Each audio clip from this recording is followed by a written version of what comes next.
2 KG ভাত আর half KG মাংস খাওয়ার দারুণ একটা প্রতিযোগিতা চলছে এইখানে। এত খাবার খাওয়া কি সম্ভব? এমন একটা দারুণ প্রতিযোগিতার আয়োজন করেছে বিরামপুরের অচিন্তপুর। ইন্ডিয়ার কাটাতারের বেড়ার পাশের গ্রামের মানুষেরা এতটা আনন্দময়ী এখানে এসে সেটি বুঝলাম। আপনি তো ভাতে টানছেন না মনে হচ্ছে, না আপনি কি লোভের ঠেলা এখানে আসছেন খাইবে?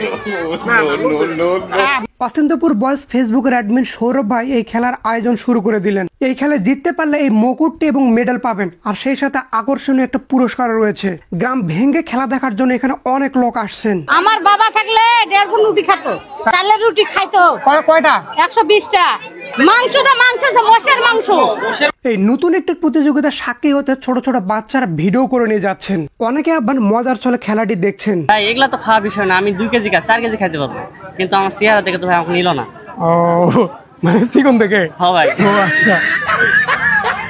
এদিকে তুমুল হারে প্রতিযোগিতা চলছে, কেউ বা করছে বাতাস। প্রচুর পরিমাণে লোকের সমাগম এবং আজকের গরমের কারণে হাত পাকার বাতাস দিয়ে তাদেরকে বাতাস করানো হচ্ছে। সবাই চিন্তা করতেছে এই প্রতিযোগিতায় কে আসলে জিতবে। খাবার অর্ধেক শেষ হতে নতুন একটা মেসেজ আসলো আমাদের কাছে। ভাই কি হলো এখন?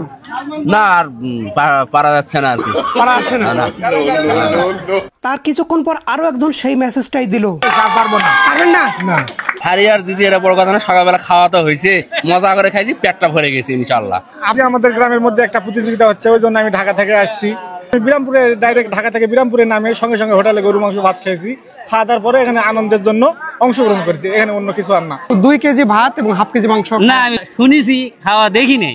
এদিকে একজন বয়স্ক লোককে দেখতে পাচ্ছি, সে এখনো খাচ্ছেই। আমার বাবা এখন কি খাওয়া দেখতেছেন ভাই, আগে যা খাইতো তা তো বলা যাবে না, বলে শেষ করা যাবে না। আমার বাবা নানা শ্বশুরের বাড়িতে বেড়াতে গেছে। আমার বাবার নানা শ্বশুররা 4 ভাই।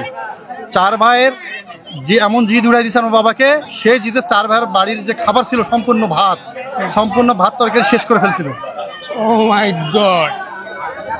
দেখেন এই প্রতিযোগী কতটা চালাক। শুধু সে ভাতগুলো খেয়েছে, তরকারি এখনো খাচ্ছেই না। আর একজন ভাতও যতটুকু খেয়েছে, তরকারিও ততটুকু খেয়েছে। বাবুল নামের লোক, এই খানিয়ালা ফাটি ওই পাতারে নিয়ে যায় 2-3 জন ভাত খায় ফেলে হারবে নাকি। ওই টুপিওয়ালা, এই টুপিওয়ালা। হ্যাঁ। আপনার মনে হচ্ছে কে জিতবে এখানে? ওই বাবু ভাই। ওই যে টুপিওয়ালা। জীবনে দেখিনি বা আপনারা কি খাইতে পারবে মনে হয়? হ্যাঁ খাওয়া পারবে। আমরা তো জানি খাইলে মোটা হয়, বাট এখানে তো একদম যারা খায় তারা তো মোটা হয় না, যারা কম খায় তারা সব ইচ্ছে। কই মাছ কাটা সমুদ্র গিলে খায় একবারে। আব্দুল ওহাব মন্ডল। কোথায় এখানে? ওই যে এখানে, এই যে ইনি মানে কাঁটা সহ করে খায়। কাটা সহ গিলে খায়, ফলি মাছ খায়। তারপর আর কি খায়?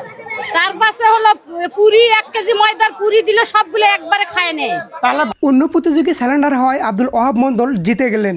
সত্যিই এই বয়স্ক লোকটা এতটা খেতে পারবে আমি কখনোই ভাবতে পারিনি। সেকেন্ড হয় 250 মিলি একটা সেকেন্ড আপ গিফট করে এই লোককে। আর প্রথম হয় মুকুট এবং মেডেল, আর সেই সাথে একটি লুঙ্গি পুরস্কার পান এই আব্দুল ওহাব মন্ডল। এই প্রতিযোগিতাটি আমার কাছে খুবই ভালো লেগেছে। অচিন্তপুর বয়েজের অ্যাডমিন সৌরভ ভাইকে ধন্যবাদ, উনি আমাকে সুন্দর একটি মুহূর্ত উপভোগ করিয়েছিলেন।